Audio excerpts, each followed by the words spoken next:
நயினார் நாகேந்திரன் சாத்தூர் போனது சரியா? திருநெல்வேலியிலே நின்றுக்கலாமோ? திருநெல்வேலியில் நின்னா ஒரு முக்குலத்தோர் சமுதாயத்தில் ஒரு பெரிய இடத்துல வந்தனால ஒரு நெகட்டிவ் காஸ்ட் போலரைசேஷன் வந்துருமோன்னு ஒரு எண்ண ஓட்டம் அவருக்கு இருந்திருக்கலாம். சரி. But our முடிவெடுத்துட்டாரு. பட் இது எந்த களம்னாலும் ஒரு களத்தை தனக்கு சாதகமாக்கக்கூடிய கெப்பாசிட்டி உள்ளவர் தான். சாத்தூர் களம்ங்கிறது முக்குலத்தோர் கொஞ்சம் கான்சன்ட்ரேட்டா இருக்கனால அது கன்சால்டேட் ஆகுங்கிற எண்ண ஓட்டத்தில் சாத்தூர் களத்தை எடுத்திருப்பார். இசைராஜா தேவரால யாருக்கு இழப்பா இருக்கும்? கடற்கரை ராஜாவுக்கா இல்ல நயினார் நாகேந்திரனுக்கா எப்படி இருக்கும்? இசக்கி ராஜா தேவர் வந்து களத்துக்குள்ள சசிகலா கேண்டிடேட்டா நிற்கிறாரு. ஆமா.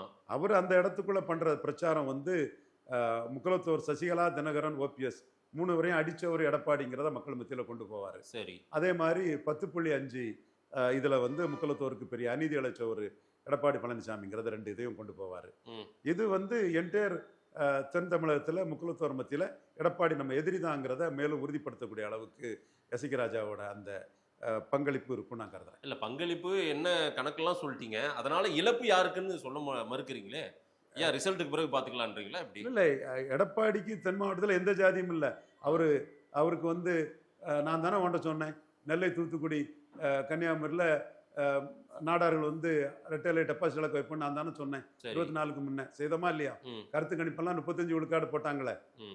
கருத்து கணிப்பெல்லாம் 35 விழுக்காடு போட்டாங்களே சார். தென் மாவட்டங்கள்ல எடப்பாடி வீக்கா இருக்காரு, திமுக பலமா இருக்குன்னு வச்சுக்கிட்டா கூட திமுக அவங்களே நின்றுக்கலாம்ல. நிறைய இடங்கள்ல கூட்டணி கட்சிக்கு தானே தள்ளி விட்டுருக்காங்க தென் மாவட்டங்கள்ல. அது அவங்க வீகம். அது ஏதாவது ஒரு இடத்துல கொடுத்து தான் தீரணும். அவங்க ஸ்ட்ராங்கான வட தமிழகத்திலையும் சிட்டிலையும் வந்து தாங்க வச்சுக்கிட்டு கூட்டணி கட்சிகளுக்கு கம்பேரிட்டிவ்லி அவங்க பலம் குறைஞ்ச இடத்துல தான் கொடுப்பாங்க. அதுதான் திமுகவும் செய்திருக்குது. ஆனால் இன்னைக்கு திராவிட முன்னேற்ற கழக அணியில் 18 நாடார்கள் இருக்காங்க.